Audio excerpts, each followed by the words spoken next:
Hari ini Komisi Pemberantasan Korupsi atau KPK memanggil Bupati Pati Sudewo sebagai saksi kasus korupsi proyek pembangunan jalur KA. Dan untuk mengetahui seperti apa terkait dengan pemanggilan Bupati Pati Sudewo sudah tersambung bersama kami jurnalis Geopos TV Putra yang akan melaporkan langsung dari Jakarta. Halo, selamat siang Putra. Iya, selamat siang, Khalid. Ya, baik Putra. Mungkin bisa Anda informasikan ada informasi apa hingga saat ini terkait dengan pemanggilan Bupati Pati Sudewo? Iya, Khalil dan pemirsa Geopos TV, benar sekali. Sekitar pukul 10 pagi tadi, Bupati Pati Sudewo memenuhi panggilan Komisi Pemberantasan Korupsi terkait dugaan korupsi pengadaan proyek pembangunan jalur kereta api di Direktorat Jenderal Perkeretaapian Kementerian Perhubungan pada tahun 2021-2022. Tadi Bupati Pati Sudewo ini tiba bersama sejumlah kuasa hukumnya dan pengawalnya. Dan tak banyak bicara, Bupati Sudewo masuk langsung ke gedung Merah Putih KPK.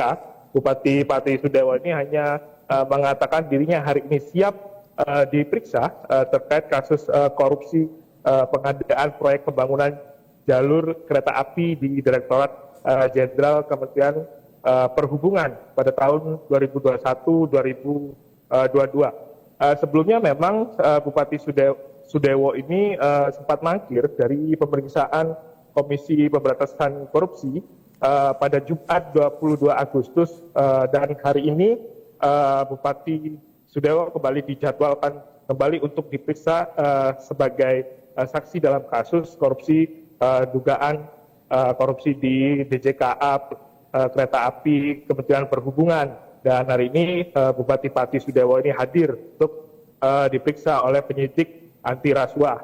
KPK sendiri pernah menyebutkan bahwa Bupati Pati Sudewo punya peran besar dalam pengadaan proyek pembangunan jalur kereta api di Kementerian Perhubungan pada tahun 2021-2022. Perannya terkait pembangunan stasiun di Solo Balapan hingga Kadipiro, yang mana kasus ini sendiri menyeret sejumlah tersangka. Komisi Pemberantasan Korupsi sendiri dari catatan sudah mentersangkakan dalam kasus korupsi ini ada 14 tersangka, dan yang terbaru ada ASN dari Kementerian Perhubungan menjadi tersangka dalam kasus ini.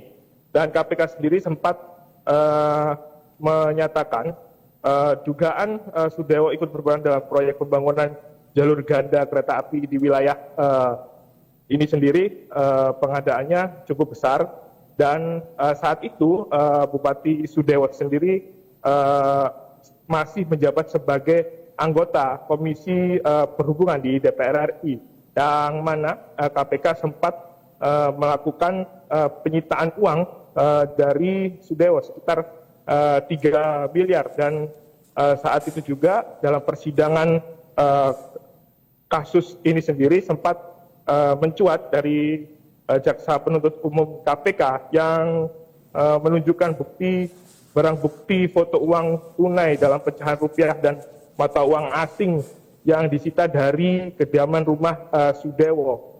Namun Sudewo sempat membantah hal tersebut. Dirinya membantah tidak ada penerimaan uang sekitar 720 juta yang diserahkan pegawai PT Istana Putra Agung, serta 500 juta dari Bernard Hasibuan melalui stafnya yang bernama Nur Hidayat. Dan ini muncul saat pengakuan di persidangan Jaksa Penuntut Umum sendiri, Khalil. Dan KPK pada 12 Agustus 2025 menahan tersangka ke-15 terkait kasus DJKA ini, yakni salah satunya ada aparatur sipil negara di Kementerian Perhubungan atas nama Krisna Sutrianto. Dan perkara ini sendiri memang terkuak dari operasi tangkap tangan yang dilakukan KPK pada 11 April 2023 di Balai Teknik Perkeretaapian kelas 1 wilayah Jawa. Kementerian Perhubungan, yang mana saat ini namanya sendiri telah berganti menjadi BTP kelas 1 Semarang. Khalil. Ya, baik Putra. Artinya dari mulai pertama tadi dilakukan pemeriksaan kepada Bupati Pati Sudewo hingga saat ini proses pemeriksaan ini masih berlangsungkah Putra? Ya benar sekali Khalil dan pemirsa Javos.